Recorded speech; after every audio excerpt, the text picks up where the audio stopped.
Okay, तर आपण hydrogen हा टॉपिक डिस्कस करतोय. तर हायड्रोजन बद्दल आपण डिस्कस करण्या अगोदर थोडस पिरियडिक टेबलची जी माहिती आहे ती आपण डिस्कस करू.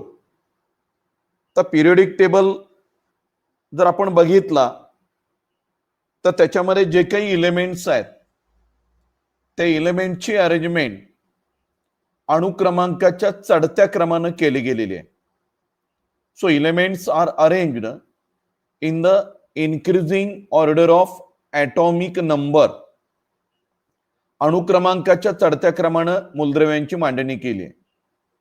आणि ही मांडणी करत असताना ज्या मूलद्रव्यांचे फिजिकल आणि केमिकल प्रॉपर्टीज जवळपास सारखे आहेत अशी मूलद्रव्य, अशी इलेमेंट्स एका कॉलम मध्ये येतील या पद्धतीनं मूलद्रव्यांचं वर्गीकरण केलंय. पिरियडिक टेबल, पिरियडिसिटी या चॅप्टर मध्ये पिरियडिक टेबल कसा तयार झाला त्याचा हिस्टॉरिकल अप्रोच इन डिटेल आपण अभ्यासलेला आहे. किंवा नवीन 11वीचे जे विद्यार्थी आहेत ते नंतर अभ्यासतील. पण सध्याचा जो काही प्रेझेंट पिरियडिक टेबल आहे हा सगळ्यांनी बघितलेला आहे, सगळ्यांना माहित आहे की ढोबळमानानं हा जो काही पिरियडिक टेबल आहे तो आपण सगळ्यांनी बघितलेला आहे, अभ्यासलेला आहे. पाठीमागं 10वी पर्यंत आपला याचा थोडाफार स्टडी झालेला आहे. आणि त्या थोड्याफार स्टडीच्या आधारे जो काही पिरियडिक टेबल आहे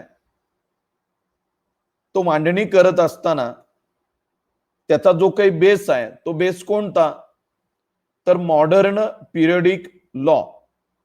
मॉडर्न पिरियडिक टेबल ज्याच्यावरती आधारित आहे तो मॉडर्न पिरियडिक लॉ. आता हा लॉ काय सांगतोय, तर physical and chemical properties of elements are the periodic functions of their atomic number.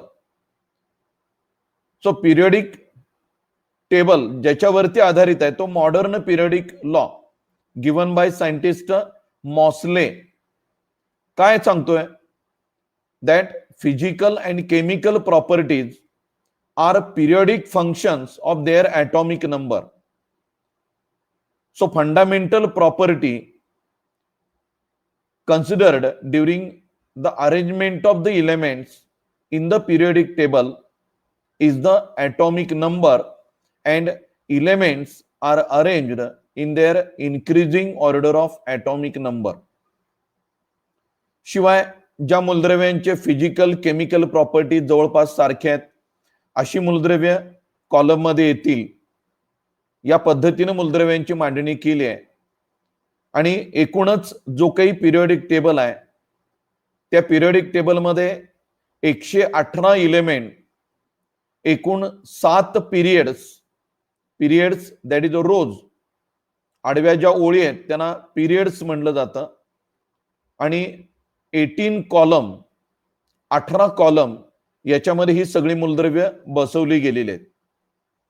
एकूण पिरियडिक टेबल मध्ये 4 ब्लॉक आहेत, एस ब्लॉक, बी ब्लॉक, डी ब्लॉक आणि एफ ब्लॉक. आता ही पिरियडिक टेबलची माहिती विचारात घेतल्यानंतर की जस्ट आपण थोडस परत मूलद्रव्यांची मांडणीकडे येऊ.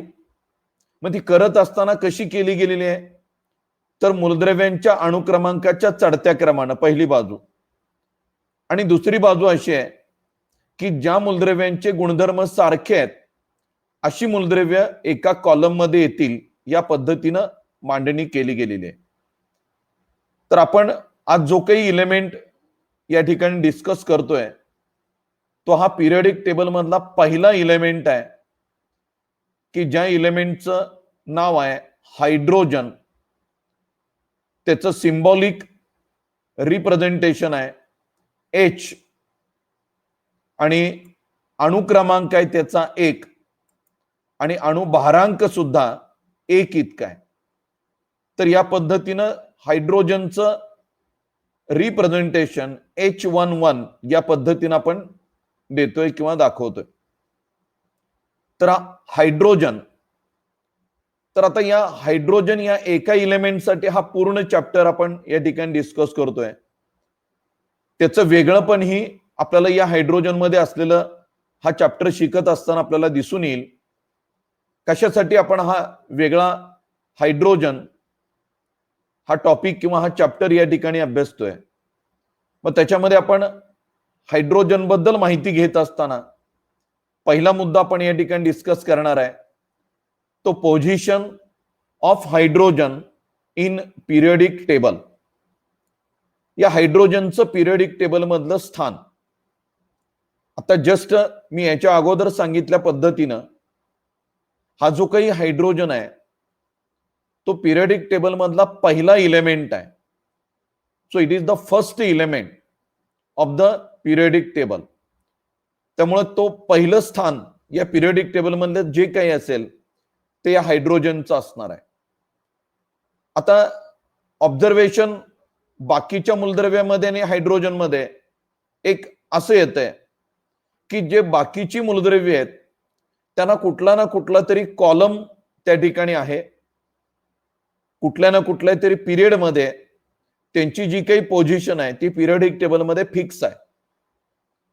पण सगळ्यात महत्वाचं हायड्रोजन बद्दल ऑब्झर्वेशन असं आहे, it has no specific group. या हायड्रोजनला त्याचा स्वतःचा असा स्पेसिफिक असा ग्रुप नाहीये. आपण ठेवताना आपण ठेवलाय अल्कली मेटलच्या वरच्या बाजूला, पण ती पोझिशन ते लोकेशन त्याचं ऍक्च्युअली नाही.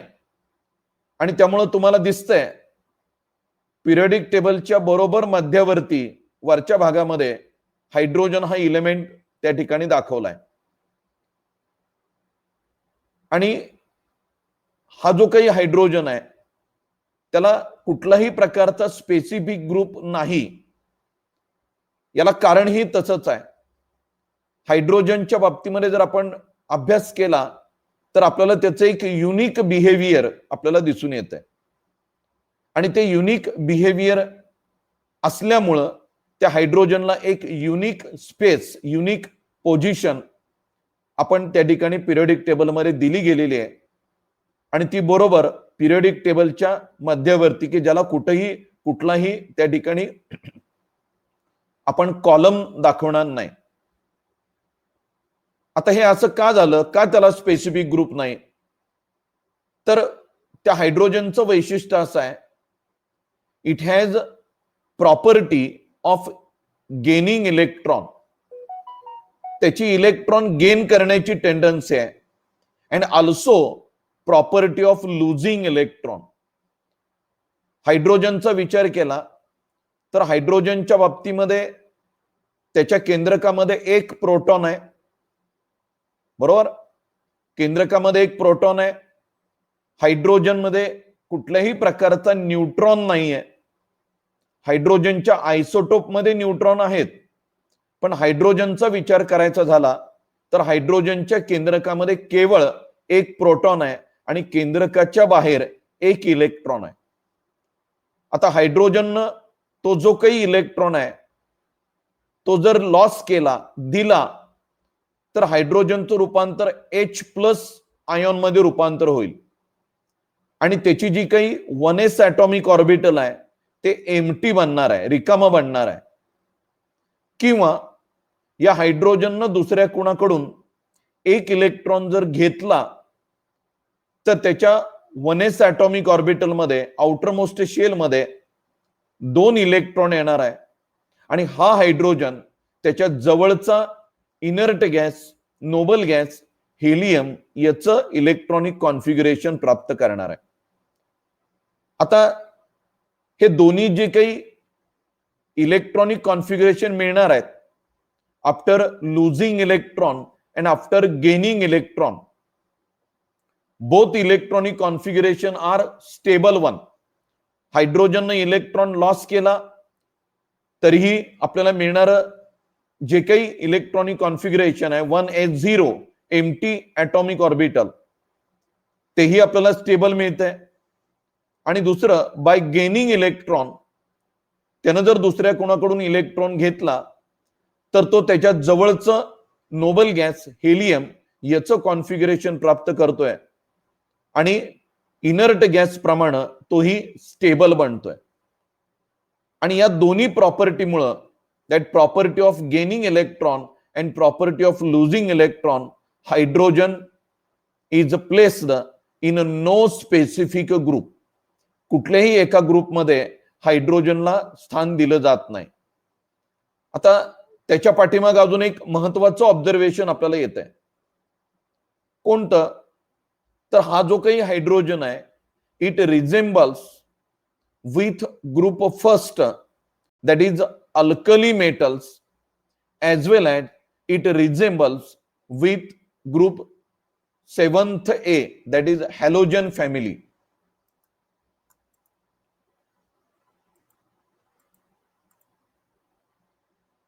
तर हा जो काही हायड्रोजन आहे, it resembles with group first, that is alkali metals, as well as it resembles with group 7th A.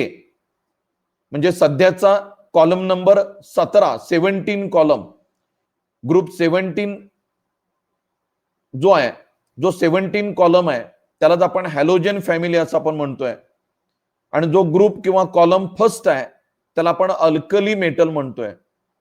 आणि या हायड्रोजनचं वैशिष्ट्य असं आहे, या दोन्ही कॉलम मध्ये जे इलेमेंट्स आहेत त्या इलेमेंट प्रमाणे हा हायड्रोजन बिहेवियर दाखवतोय. So hydrogen resembles to the group first element, that is alkali metal, as well as it resembles with group 7th A, that is column number 17 halogen family. आपण या दोन्ही ग्रुपचे वैशिष्ट्य काय आहेत आणि हा हायड्रोजन त्या ग्रुपच्या प्रॉपर्टी कशा दाखवतोय हे आपण वन बाय वन स्टडी करू. So first of all, hydrogen resembles to group first, that is alkali metal. आता अल्कली मेटल्स आपल्याला माहिती आहे, lithium, sodium, potassium, rubidium, francium ही इलेमेंट त्याच्यामध्ये येणार आहेत. Lithium, sodium, potassium, caesium, rubidium, francium ही जी काही इलेमेंट्स आहेत ही सगळी इलेमेंट या ठिकाणी येणार आहे. तर या इलेमेंटचं वैशिष्ट्य असं आहे, यांच्या आउटरमोस्ट शेलमध्ये एक इलेक्ट्रॉन आहे. बरोबर आहे, यांच्या आउटरमोस्ट शेलमध्ये एक इलेक्ट्रॉन आहे आणि त्यांचं जनरल इलेक्ट्रॉनिक कॉन्फिगरेशन NS1 या पद्धतीने आपण दाखवणार आहे. So general electronic configuration of group first element is NS1. जर आपण हायड्रोजनचं इलेक्ट्रॉनिक कॉन्फिगरेशन बघितलं तर हायड्रोजनचं इलेक्ट्रॉनिक कॉन्फिगरेशन सुद्धा या अल्कली मेटलच्या प्रमाणे इलेक्ट्रॉनिक कॉन्फिगरेशन आहे. हायड्रोजनच्या आउटरमोस्ट शेलमध्ये एस ऑर्बिटल मध्ये एकच इलेक्ट्रॉन आहे आणि हायड्रोजनच्या आउटरमोस्ट शेल पहिली आणि शेवटची कक्षा ही 1 नंबरची आहे. So electronic configuration of hydrogen is 1s1 and that is like to that of other alkali metal. बाकीच्या अल्कली मेटलचं ज्या पद्धतीने इलेक्ट्रॉनिक कॉन्फिगरेशन आहे त्या पद्धतीनं आपल्याला या हायड्रोजनचं इलेक्ट्रॉनिक कॉन्फिगरेशन दिसून येईल. तर सगळ्यात महत्वाचं रिझेंबल्सनेस कोणता? तर electronic configuration of hydrogen is 1s1. It is like to that of the other alkali metal. आपण लिथियमचा बघितला तर लिथियमचा 2s1 आहे, सोडियमचा 3s1 आहे, पोटॅशियमचा 4s1 आहे. या पद्धतीने आपल्याला पुढच्या काही इलेमेंटचं आपल्याला इलेक्ट्रॉनिक कॉन्फिगरेशन असं दिसून येईल. आणि म्हणून या कॉलमचं जनरल इलेक्ट्रॉनिक कॉन्फिगरेशन आपण NS1 या पद्धतीनं रिप्रेझेंट करतोय.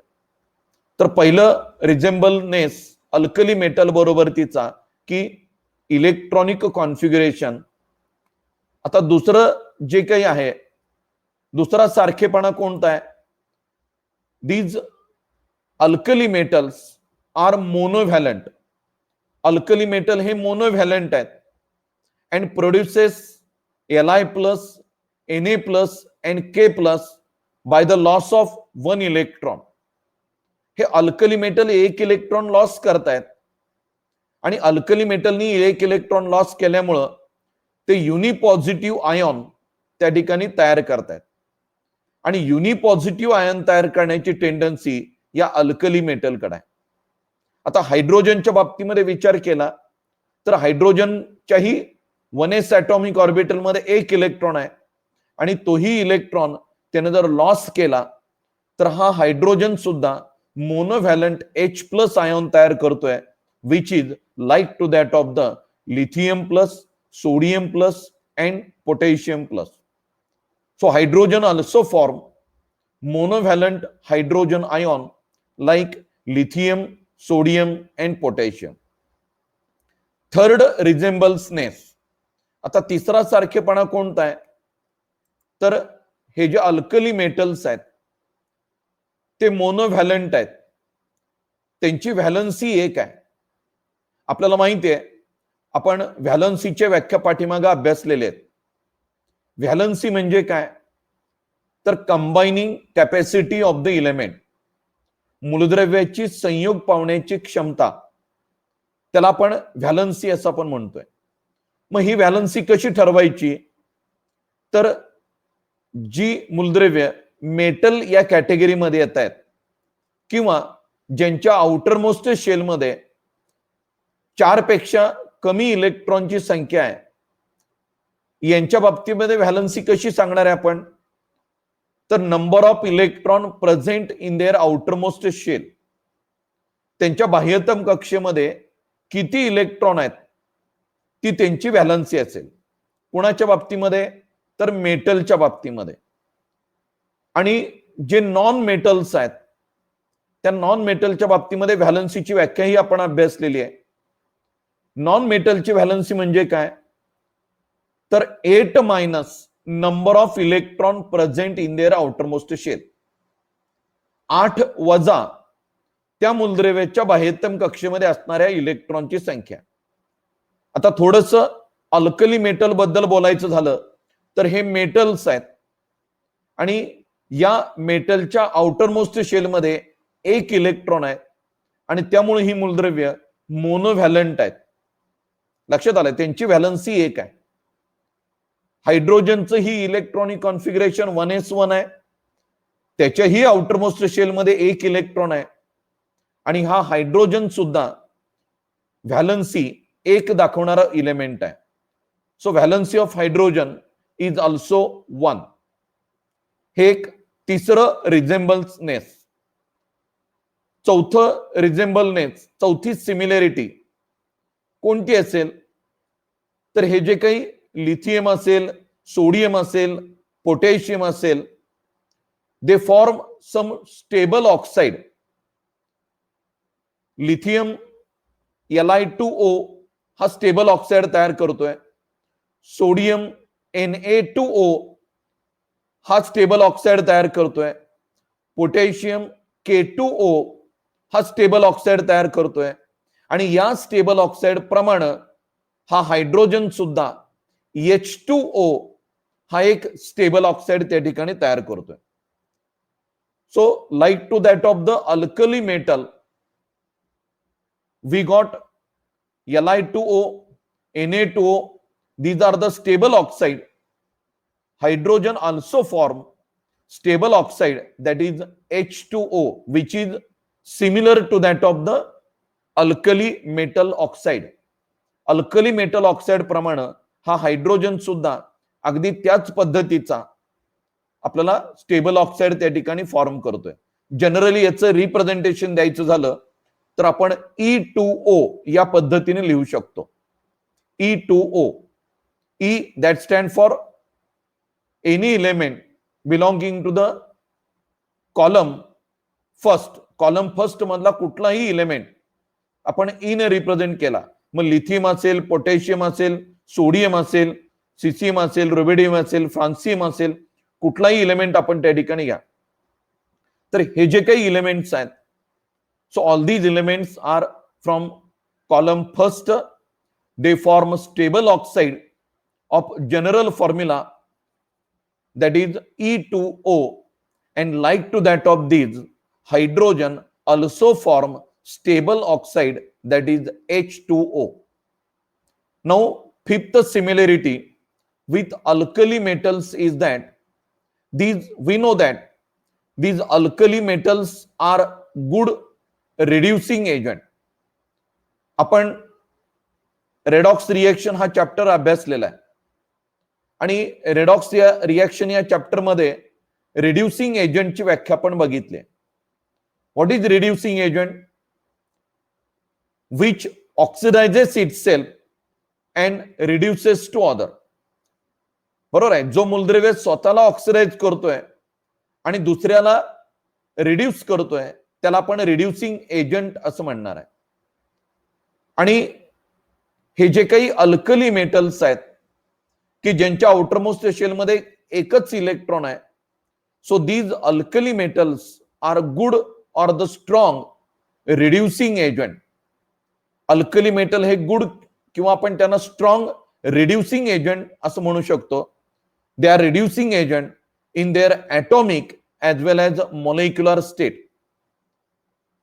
तर या अल्कली मेटल प्रमाणे हायड्रोजन हा सुद्धा एक चांगल्या पद्धतीचा गुड रिड्युसिंग एजंट म्हणून वापरला जातोय किंवा गुड रिड्युसिंग एजंट म्हणून ऍक्ट होतोय in its atomic as well as molecular state. So hydrogen is also a good reducing agent in its atomic as well as molecular state, like to that of the sodium, lithium and potassium. तर या पद्धतीनं हे जे काही 5 मुद्दे आपल्या समोर दिसत आहेत, हे 5 मुद्दे आपल्याला या हायड्रोजन इलेमेंटचं कॉलम फर्स्ट मधली जी इलेमेंट्स आहेत अल्कली मेटल यांच्या बरोबरती असणारा सारखेपणा दिसून येईल. So behavior of the hydrogen is similar to that of the alkali metal. मगाशी आपण सांगितलं की पिरियडिक टेबल मध्ये मूलद्रव्यांची मांडणी करत असताना त्यांचे भौतिक आणि रासायनिक गुणधर्म सारखे असतील अशा पद्धतीनं त्या कॉलम मधली इलेमेंटची रचना करायची. मग यानुसार आता आपण बघितलं की हायड्रोजनचा रिझेंबलनेस कोणाच प्रमाण आहे, तर कॉलम फर्स्ट प्रमाण आहे. त्यामुळं हे सगळे मुद्दे बघितल्यानंतर आपण या मताशी ठाम होतोय की हायड्रोजनला कॉलम फर्स्ट मध्ये स्थान देणं गरजेचं आहे. Hydrogen must belong to column first. पण त्या ठिकाणी दुसरा एक विचार प्रवाह असा आहे, hydrogen also resembles with group 17 element. हा हायड्रोजन ग्रुप 17 एलिमेंट प्रमाणे सुद्धा बिहेवियर दाखवतोय, हॅलोजन फॅमिली प्रमाणे सुद्धा बिहेवियर दाखवतोय. आता ते कसं दाखवतोय, मग त्याच्या जे काही सिमिलरिटी आहेत त्याचे जे पॉइंट्स आहेत तेही आपण डिस्कस करू. Okay. So next is that hydrogen resembles with halogen, that is group 17 elements, किंवा जुन्या पद्धतीनुसार सांगायचं झालं तर ग्रुप 7th ए. जुन्या नॉमेनक्लेचर नुसार ग्रुप 7th ए, नवीन नॉमेनक्लेचर नुसार कॉलम 17 म्हणजेच हॅलोजन फॅमिली. या हॅलोजन फॅमिली प्रमाणे हा हायड्रोजन सुद्धा काही सारखेपणा आपल्याला या ठिकाणी दाखवतोय. आता कोणकोणत्या सारखेपणा आपल्याला हायड्रोजनचा आणि हॅलोजनचा दिसून येतोय, तर पहिला आपण एक रिझेंबलनेस जर बघायचा झाला तर हायड्रोजन हा डायटॉमिक मॉलिक्युलर फॉर्म मध्ये आपल्याला आढळतोय. हायड्रोजनचा जो काही मॉलिक्युल आहे तो डायटॉमिक मॉलिक्युल आहे. H2 या पद्धतीने आपण त्याचं रिप्रेझेंटेशन करतोय. So hydrogen is diatomic in molecular state. आणि अगदी याच पद्धतीनं आपण हॅलोजनचा जर विचार केला, all halogens also exist in diatomic molecule. फ्लोरीनचा विचार केला तर F2 आहे, क्लोरीन Cl2 आहे, ब्रोमीन Br2 आहे, आयोडीन I2, तर हे जे हॅलोजन्स आहेत they are diatomic molecule and like to that of hydrogen also a diatomic molecule. म्हणजे पहिलं सारखेपण आपल्याला आढळला, हॅलोजन हे डायटॉमिक मोलेक्युलर फॉर्म मध्ये आहेत, हायड्रोजन सुद्धा डायटॉमिक मोलेक्युलर फॉर्म मध्ये. So that is the first resemblance. Second is that, आता दुसरा सारखेपणा कोणता आहे, तर हे जे काही हॅलोजन्स आहेत, हॅलोजन्स गेन 1 इलेक्ट्रॉन, कारण त्यांच्या आउटरमोस्ट शेल मध्ये 7 इलेक्ट्रॉन आहेत आणि 1 इलेक्ट्रॉन घेतला की युनि निगेटिव्ह आयॉन त्या ठिकाणी ते निर्माण करतायत. युनि निगेटिव्ह आयॉन, उदाहरणार्थ फ्लोरीनचा विचार केला तर F- तयार करतोय, क्लोरीनचा विचार केला तर Cl- तयार करतोय, ब्रोमीन Br- तयार करतोय, आयोडीन I- तयार करतोय. तर हे जे इलेमेंट्स आहेत युनि निगेटिव्ह एनियॉन त्या ठिकाणी तयार करतायत, युनि निगेटिव्ह आयॉन. आणि या हॅलोजन प्रमाणे हायड्रोजन सुद्धा H- म्हणजे हायड्राइड आयॉन हा तयार करतोय. So hydrogen also form anion H- which is like to that of the F-, Cl-, Br- by the gain of 1 electron. तर दुसरं साम्य आपल्याला आढळलं की हॅलोजन प्रमाणे हा हायड्रोजन सुद्धा युनि निगेटिव्ह आयॉन त्या ठिकाणी तयार करतोय. आता तिसरं जे सिमिलरिटी आहे, थर्ड सिमिलरिटी कोणती आहे, तर मगाशी सांगितल्या पद्धतीनं हे halogen fluorine, chlorine, bromine, iodine यांच्या आउटरमोस्ट शेलमध्ये 7 इलेक्ट्रॉन आहेत. Bye gaining 1 electron they acquire nearest Nobel gas configuration. Fluorine acquire configuration of the neon, chlorine acquire configuration of the argon, या पद्धतीनं.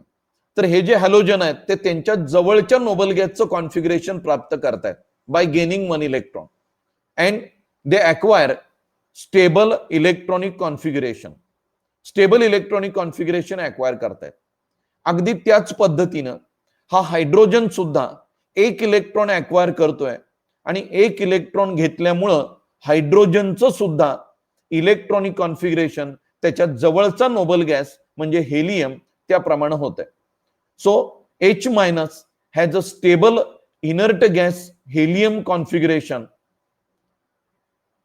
ज्या पद्धतीनं मिथेन मॉलिक्यूल मध्ये मिथेन मॉलिक्यूल तयार होतोय त्या पद्धतीनं कार्बन टेट्रा क्लोराईड हाही मॉलिक्यूल म्हणजे कार्बन टेट्रा क्लोराईड हा मॉलिक्यूल आपल्याला माहिती आहे CCl4 जसा तयार होतोय त्या पद्धतीनं CH4 तयार करतोय. मग CCl4 मध्ये क्लोरीननं कुणाचं कॉन्फिगरेशन अक्वायर केलं, in CCl4 chlorine acquire configuration of the argon, while in CH4 hydrogen acquire the configuration of the helium. लक्षात आलंय. तर या ठिकाणी हायड्रोजनचं बिहेवियर हे हॅलोजन प्रमाणे आपल्याला या ठिकाणी दिसून येईल. So that is the third similarity. बघा पहिली सिमिलरिटी काय सांगितली, like to that of the halogen hydrogen form diatomic molecule. Like to that of the halogen hydrogen also form uninegative ion. Like to that of the halogen hydrogen also acquire inert gas that is helium configuration. आता चौथी जी similarity आहे, चौथा जो रिझेंबल्स आहे तो कोणता, तर या ठिकाणी हायड्रोजनच्या बाबतीमध्ये सांगायचं झालं तर त्याच्या जवळचा नोबल गॅस हेलियम आहे आणि हेलियम डुप्लेट त्या ठिकाणी पूर्ण करतो. डुप्लेट म्हणजे द्विक स्थिती असं मराठीमध्ये म्हटलं जातं. तर बाकीच्या हॅलोजनचा विचार केला किंवा बाकीच्या मूलद्रव्यांचा विचार केला तर ते ऑक्टेट अक्वायर करतायत. तर हेलियमच्या बाबतीमध्ये डुप्लेट आहे आणि बाकीच्या इनर्ट गॅसेसच्या बाबतीमध्ये ऑक्टेट पूर्ण आहे. आता हा जो काही हायड्रोजन आहे that hydrogen is 1 electron short of duplet. म्हणजे हायड्रोजनला डुप्लेट पूर्ण करण्यासाठी 1 इलेक्ट्रॉन कमी आहे. लक्षात आलंय?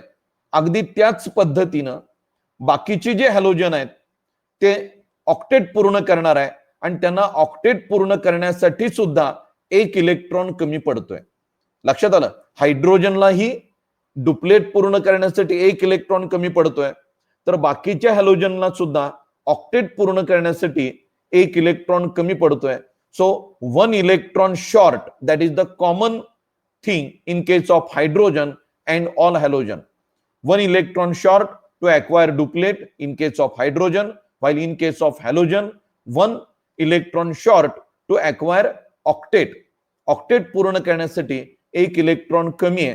हे एक चौथं साम्य, चौथी सिमिलॅरिटी हायड्रोजन मधली आणि हॅलोजन मध्ये आपल्याला सांगता येईल. आता याच्या व्यतिरिक्त अजून एक महत्वाचा रिझेंबल्स हॅलोजन फॅमिली बरोबरतीचा हायड्रोजनचा आपल्याला दिसून येईल. तो कोणता?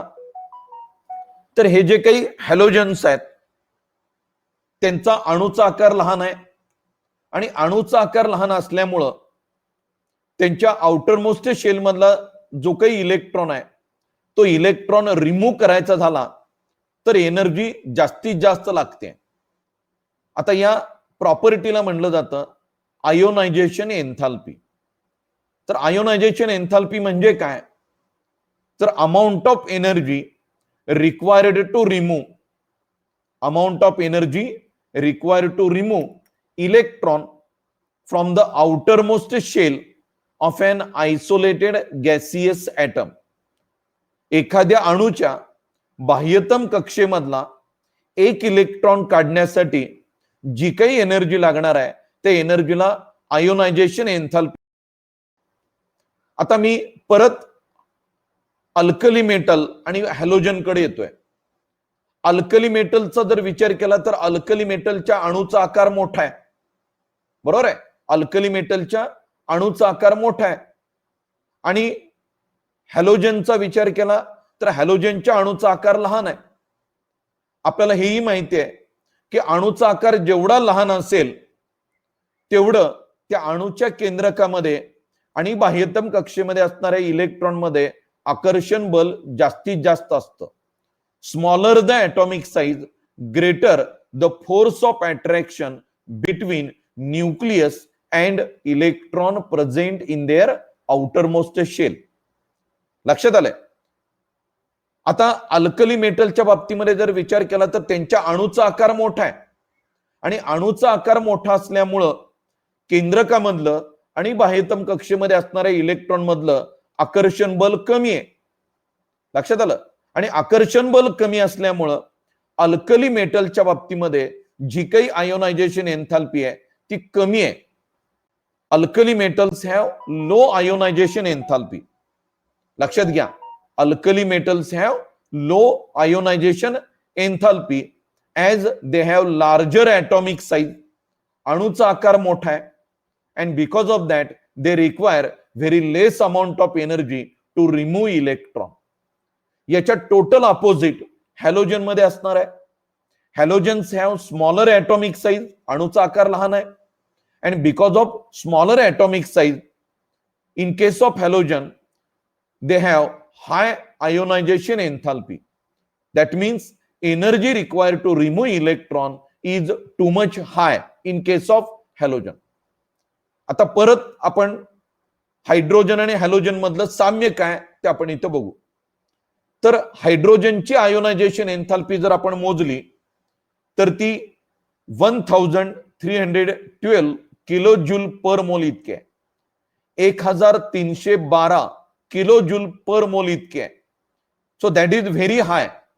Ionisation enthalpy of hydrogen is very high and it is resembles to that of the halogen.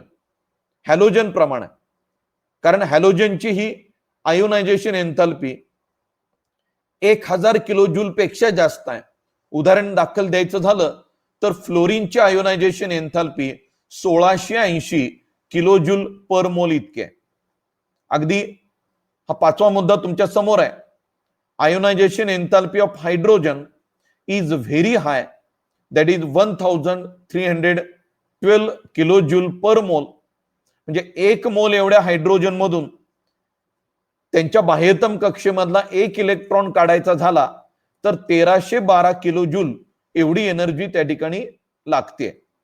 And that energy is too much high, ही जास्त आहे. And which is similar to that of the halogen.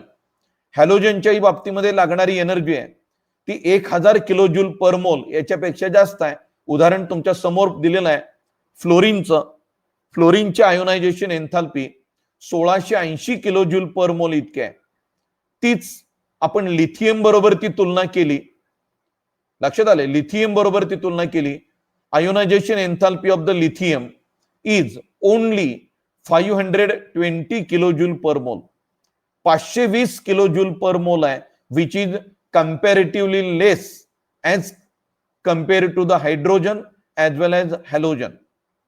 म्हणजेच हा जो काही halogen आहे त्या हॅलोजनची ionisation enthalpy जास्त आहे आणि अगदी त्या पद्धतीनं बिहेवियर हा हायड्रोजन दाखवतोय. त्यामुळं हायड्रोजनचं बिहेवियर हॅलोजन प्रमाणेही आपल्याला दिसून येत आहे. मग या ठिकाणी दोन विचार प्रवाह आपल्या समोर आहेत. आपण काही मुद्दे याच्या अगोदर बघितलेले आहेत की ज्याच्यामध्ये हायड्रोजनचं रिझेंबल्स ग्रुप फर्स्ट प्रमाणे दिसून आला आणि आपण काही मुद्दे बघितलेले आहेत की ज्याच्यामध्ये हायड्रोजनचा रिझेंबल्स हॅलोजन प्रमाणे दिसून आलाय. नेमका हा हायड्रोजन कॉलम फर्स्ट मध्ये ठेवायचा का कॉलम 17 मध्ये ठेवायचा? कारण हा hydrogen alkali metal column first प्रमाणे बिहेवियर दाखवतोय आणि अगदी त्याच पद्धतीनं हा जो काही हायड्रोजन आहे तो हॅलोजन प्रमाणेही कॉलम 17 प्रमाणेही बिहेवियर दाखवतोय. आता हे दोन्ही रिझेंबल्स तपासून बघितल्यानंतर हायड्रोजनच्या बाबतीमध्ये आपल्याला अजून एक ऑब्झर्वेशन असे येत आहे की हा जो काही हायड्रोजन आहे तो अल्कली मेटल प्रमाणे पण नाही किंवा हॅलोजन प्रमाणे पण नाही. It has a separate unique behaviour. या हायड्रोजनचं स्वतःचं एक वेगळंपण आहे, लक्षात आलंय. आणि त्यामुळं आपण या ठिकाणी अजून एक मुद्दा इथे डिस्कस करणार आहे, तिसरा मुद्दा, that to certain extent hydrogen resembles both alkali metal as well as halogen.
आता दिसतंय का? दिसतंय ना? ओके. तर दोन मुद्दे आपण या ठिकाणी डिस्कस केलेले आहेत. एक पहिला मुद्दा आपण बघितला की हायड्रोजनचं बिहेवियर अल्कली मेटल प्रमाण आहे. त्याच्यानंतर दुसरा आपण मुद्दा बघितला की हायड्रोजनचं बिहेवियर हे हॅलोजन प्रमाण आहे. मग नेमकं हा हायड्रोजन अल्कली मेटल प्रमाण आहे का हॅलोजन प्रमाण आहे? तर ऑब्झर्वेशन असं जरी आलं, to certain extent it resembles with both alkali metals and halogens, but remember that it differ from them as well. या दोन्हींपासून सुद्धा तो वेगळा आहे. So hydrogen is differ from these two, या दोघांपासून वेगळा आहे. And it is observe that hydrogen has unique behaviour. हायड्रोजनचं एक वेगळं युनिक बिहेवियर आपल्याला दिसून आलं.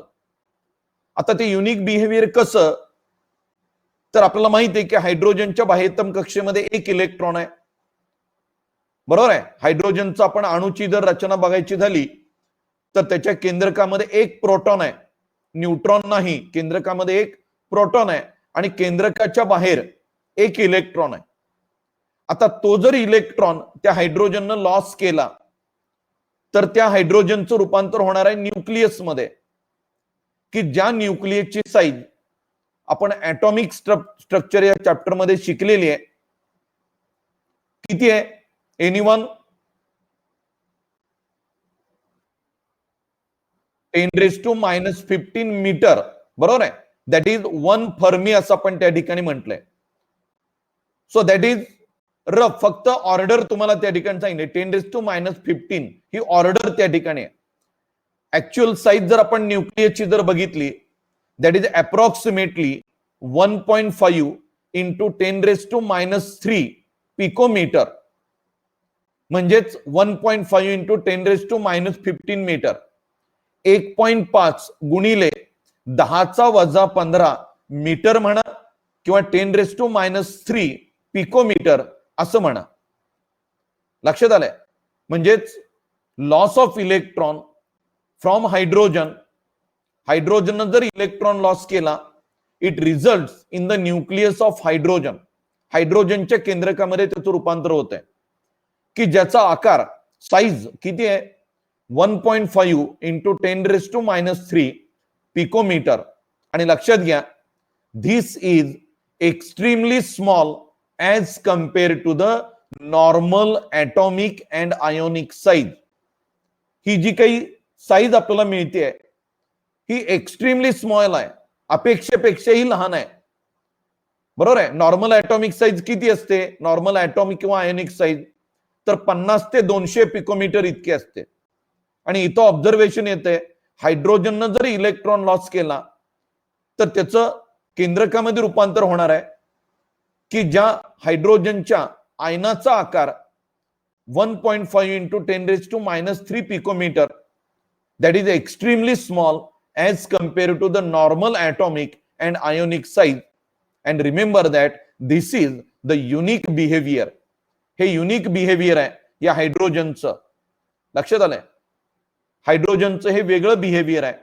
अँड ऍज अ कॉन्सिक्वेन्स, म्हणजे याचा परिणाम म्हणून, H+ ion does not exist freely. It always associated with other atoms or molecule. आणि त्यामुळं हा जो H+ आहे तो कधीही फ्री स्टेटमध्ये एक्झिस्ट नाहीये, कधी मुक्त अवस्थेमध्ये आपल्याला आढळत नाही. It always occur with associated form. तो असोसिएटेड फॉर्म मध्ये आपल्याला आढळतोय.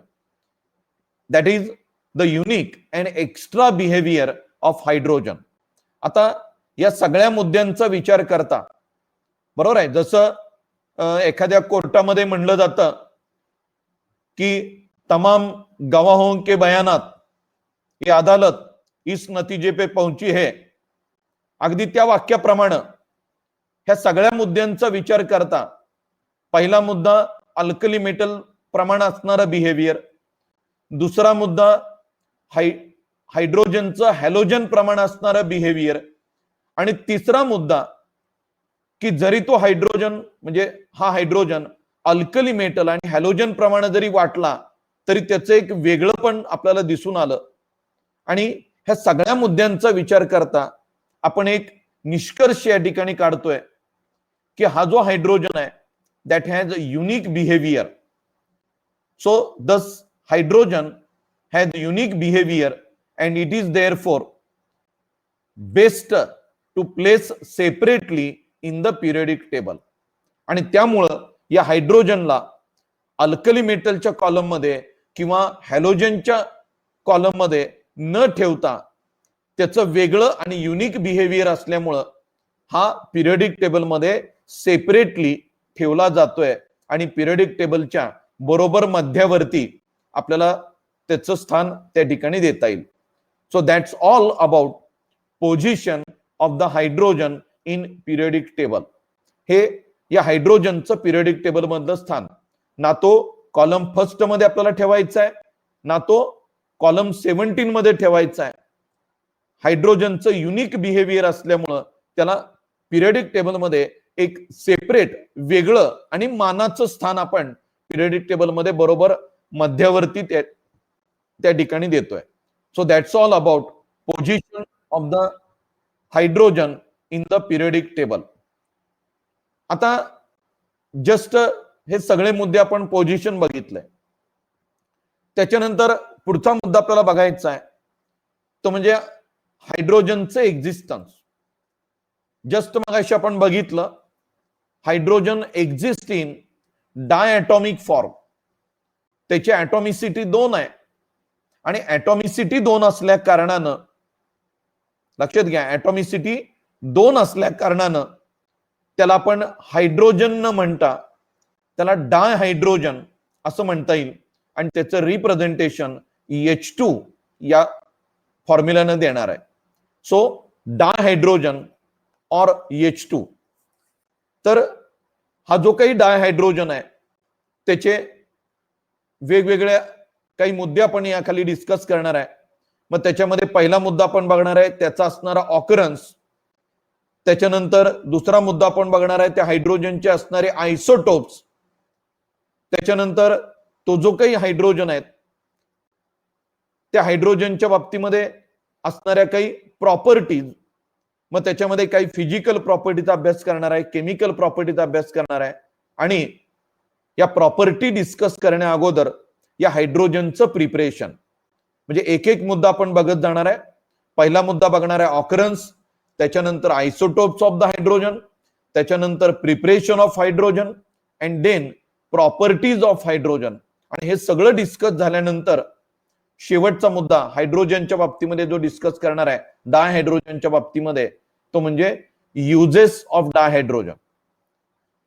युजेस ऑफ डायहायड्रोजन बघितल्यानंतर या डायहायड्रोजनचे किंवा हायड्रोजनचे काही महत्वाचे कंपाऊंड्स आहेत वॉटर आणि हायड्रोजन पेरॉक्साइड यांचाही स्टडी आपण या चॅप्टर मध्ये करणार आहे. एक एक मुद्दा आपण बघत जाणार आहे.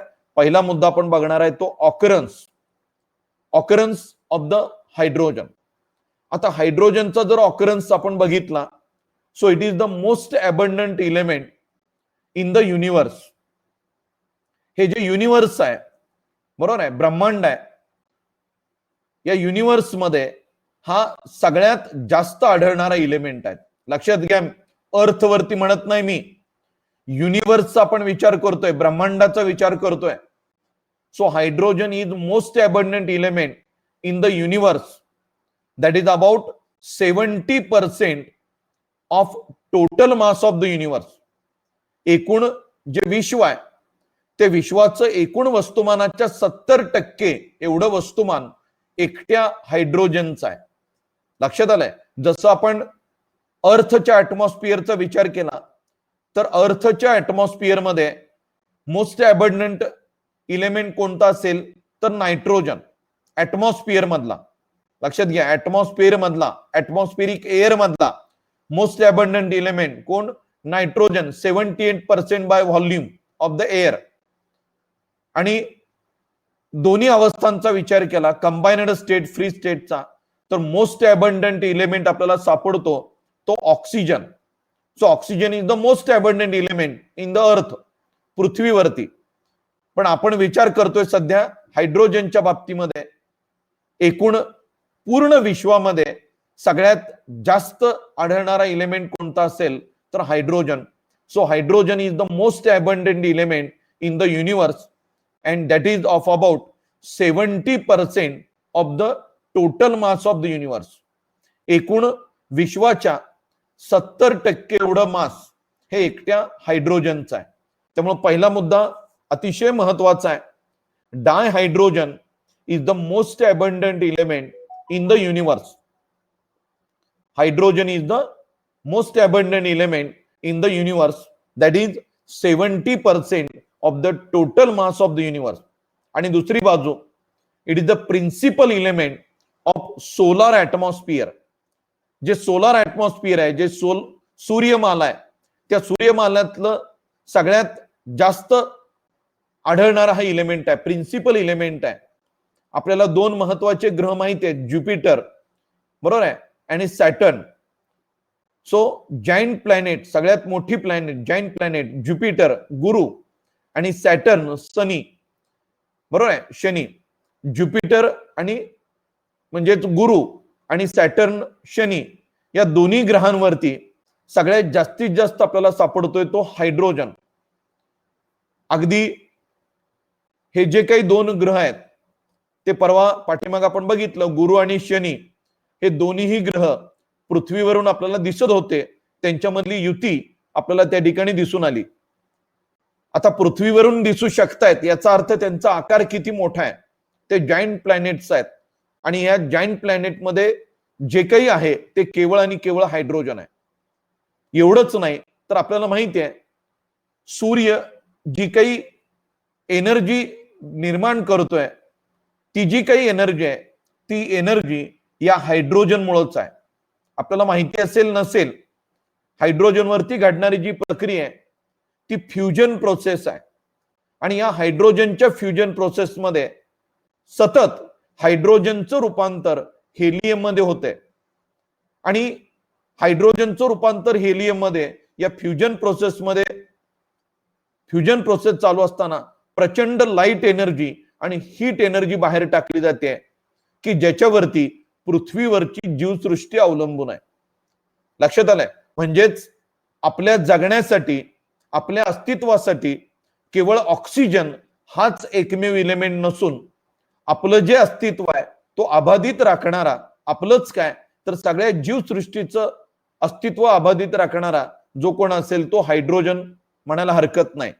कारण आज आपण सहज जरी विचार केला, सूर्य नसताच तर, जर सूर्य नसताच तर काहीच कुठलीच जीवसृष्टी उपलब्ध नसती. त्यामुळे सूर्य आहे म्हणून सगळी जीवसृष्टी आहे, लक्षात घ्या. आणि सूर्य जो काही आहे, सूर्यापासून मिळणारी जी एनर्जी आहे, लाईट एनर्जी आणि heat energy, that is only because of fusion reaction of the hydrogen. हायड्रोजनच्या फ्युजन रिएक्शन मधून. लक्षात आलंय?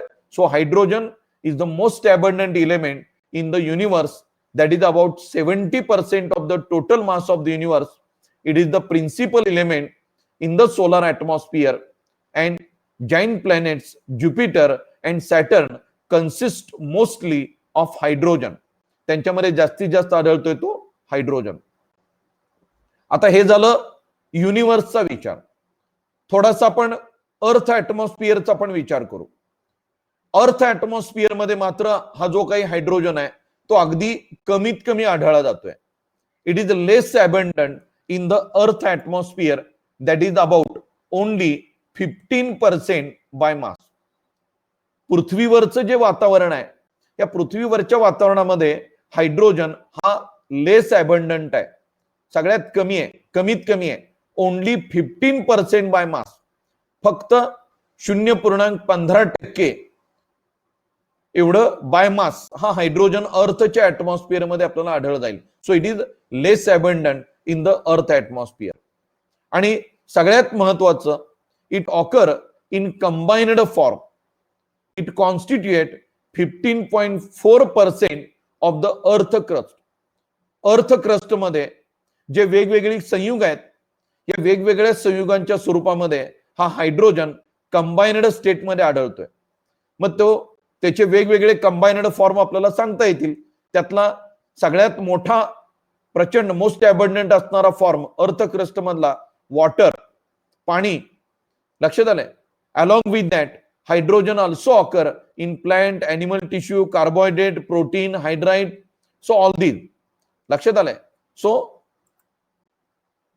In combined form it consist of 15.4% of earth crust. भूभागामध्ये 15.4% एवढा आपल्याला हा हायड्रोजन आढळला जाईल. अँड द ओशियन, समुद्रामध्ये, in combined form beside in water. म्हणजेच हा जो काही हायड्रोजन आहे तो कंबाइन्ड स्टेटमध्ये 15.4% इतका आपल्याला अर्थ क्रस्ट मध्ये आढळला जातोय. याशिवाय जस्ट मी आता सांगितलं, it also occur in plants, animal tissue, carbohydrate, proteins, hydrides including hydrocarbons and many other compound.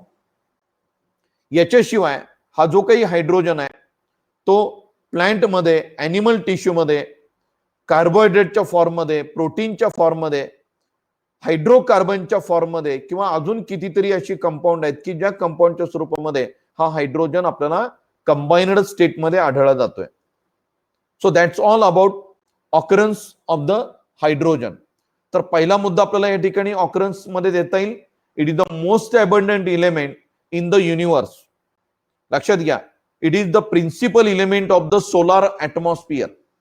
Solar ऍटमॉस्फिअरचा एक हा प्रिन्सिपल एलिमेंट आहे. अर्थ क्रस्टचा विचार केला तर अर्थ क्रस्ट मध्ये तो 15.4% एवढा आढळला जातोय आणि अर्थ ऍटमॉस्फिअर मध्ये 0.15% बाय मास इतका आढळला जातोय.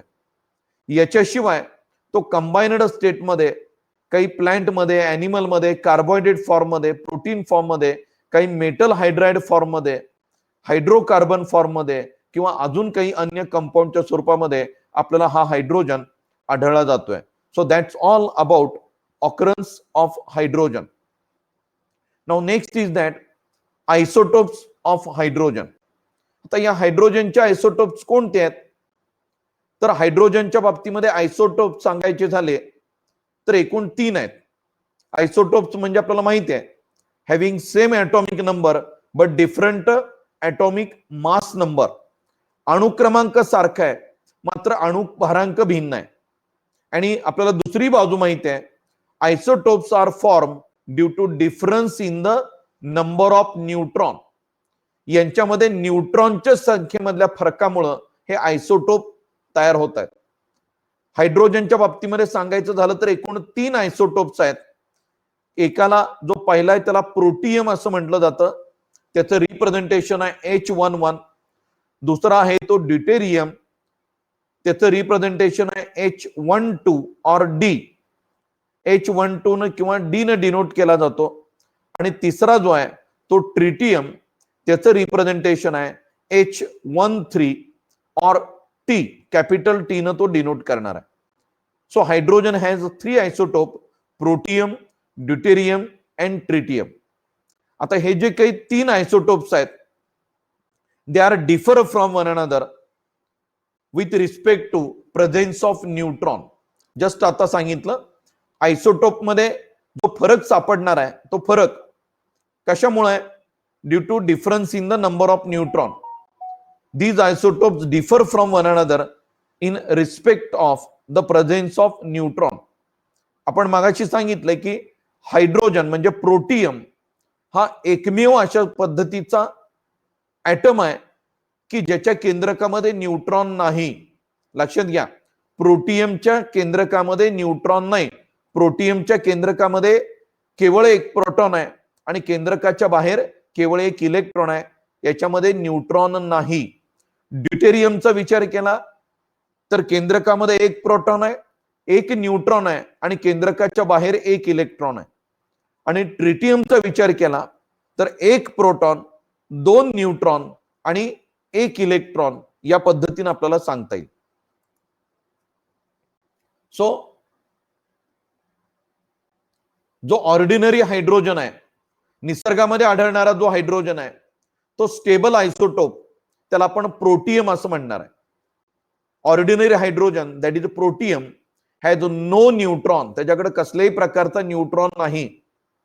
Deuterium also known as heavy hydrogen. ड्यूटेरियमला हेवी हायड्रोजन असं म्हटलं जातं. It consist of 1 neutron along with proton. It consist of 1 neutron. And tritium contain 2 neutron in the nucleus. म्हणजे प्रोटियम मध्ये एकही न्यूट्रॉन नाही.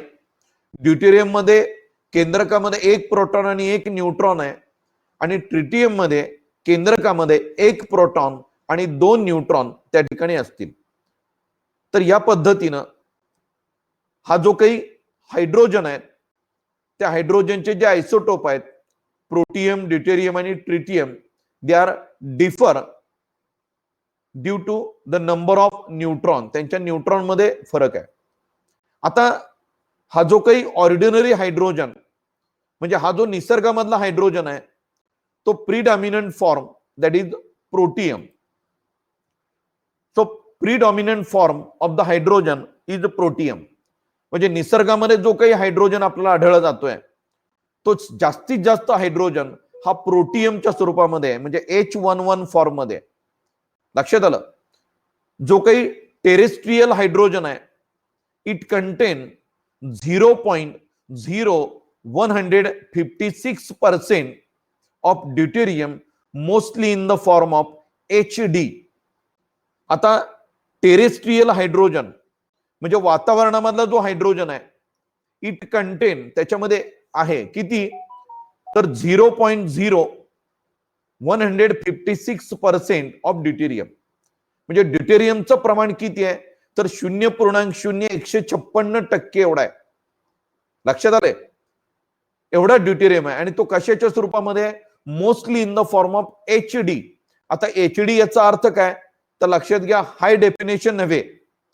आपल्याला HD म्हणले की हाय डेफिनेशन आठवते.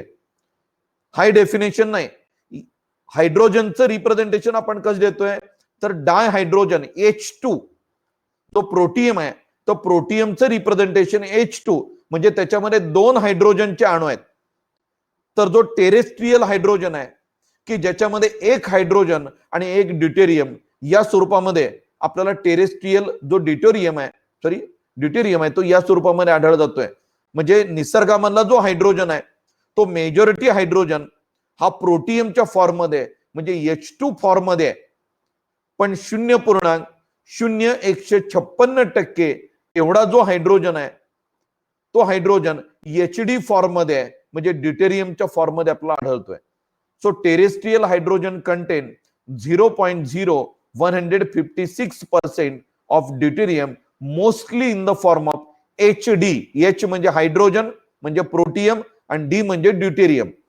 म्हणजे H2 मॉलिक्यूल आहे त्या H2 मधला 1 हायड्रोजन आहे आणि दुसरा आहे तो ड्यूटेरियम आहे आणि या स्वरूपामध्ये हा टेरेस्ट्रियल हायड्रोजन आपल्याला आढळला जातोय. तिसरा मुद्दा आहे हे जे आयसोटोप्स आहेत they have same electronic configuration.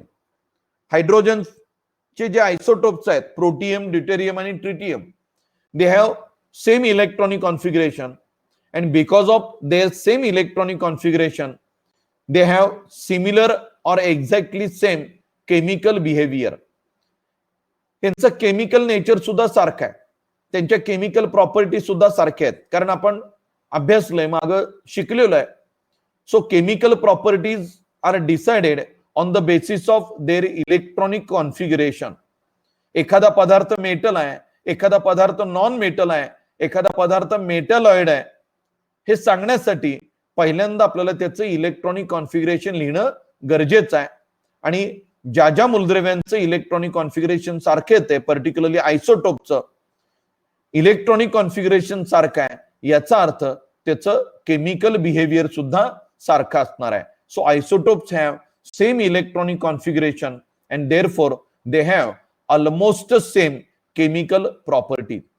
आता हे जरी खरं असलं तर एक ऑब्झर्वेशन आपल्याला येतं these isotopes differ in their rate of reaction. त्यांच्या अभिक्रियेमध्ये भाग घेण्याचा जो दर आहे तो मात्र वेगवेगळा आहे. हायड्रोजनचा, ड्यूटेरियमचा आणि ट्रिटियमचा रेट ऑफ रिएक्शन हा मात्र वेगवेगळा आहे.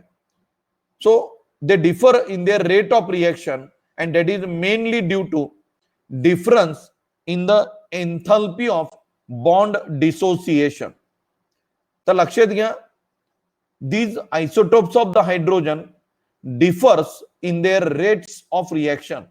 त्यांच्या अभिक्रियेमध्ये भाग घेण्याचा जो दर आहे तो मात्र वेगवेगळा आहे. मग हायड्रोजन जो आहे, ड्यूटेरियम आहे आणि ट्रिटियम आहे या तिघांचा रिएक्टिव्हिटी मध्ये फरक आहे. रिएक्शन मध्ये भाग घेण्यामध्ये जी काही टेंडन्सी आहे त्याच्यामध्ये फरक आहे, रेट मध्ये फरक आहे. And that is only because of bond dissociation एन्थॅल्पी. त्यांच्या बॉन्ड डिसोसिएशन एन्थाल्पी मध्ये फरक आहे आणि त्यामुळे या प्रॉपर्टीमध्ये सुद्धा आपल्याला बिहेवियर दिसून येतोय. इन फिजिकल प्रॉपर्टी, आता फिजिकल प्रॉपर्टीचा जर विचार केला, these isotope differs considerably due to difference in their mass. आता वस्तुमान हीच एक फिजिकल प्रॉपर्टी आहे आणि ज्या अर्थी या आयसोटोपचं मास वेगवेगळा आहे, वस्तुमान वेगवेगळा आहे, याचा अर्थ त्यांच्या प्रॉपर्टी ही, फिजिकल प्रॉपर्टी ही थोड्याफार फरकानं वेगवेगळ्या असणार आहेत. So these isotopes differ in their properties, physical properties considerably. काही अंशी त्यांच्या फिजिकल प्रॉपर्टीमध्येही फरक आहे and that is due to their large mass difference. त्यांच्यामध्ये असणारा वस्तुमानामधला जो फरक आहे तो लार्ज आहे. हायड्रोजन म्हणजे प्रोटियमच्या दुप्पट मास आहे ड्यूटेरियमचं आणि ट्रिटियमचं प्रोटियमच्या तिप्पट मास आहे. लक्षात आलंय? म्हणजे वस्तुमानामध्ये जो फरक आहे तो जास्त पटीचा आहे आणि त्यामुळं यांच्या फिजिकल प्रॉपर्टीमध्ये सुद्धा थोडाफार आपल्याला फरक या ठिकाणी जाणवण्यासारखा फरक या ठिकाणी दिसून येतोय. आता ट्रिटियमचं वैशिष्ट्य असं आहे की हा ट्रिटियम रेडिओ ऍक्टिव्ह आहे. ट्रिटियम कॉन्सन्ट्रेशन, त्याचं कॉन्सन्ट्रेशन जर सांगायचं झालं, that tritium concentration is about 1 atom per 10⁻18 atoms of the protium. हा ट्रिटियम जो आहे त्याचं प्रमाण किती आहे, तर हायड्रोजनचे म्हणजे प्रोटियमचे 10⁻18 ऍटम असतील त्याच्याबरोबरती एक ट्रिटियमचा ऍटम असणार आहे. So 1 atom per 10⁻18 atoms of the protium. लक्षात आलंय? प्रमाण कसं आहे? Protium to tritium, protium to tritium proportion कसं आहे?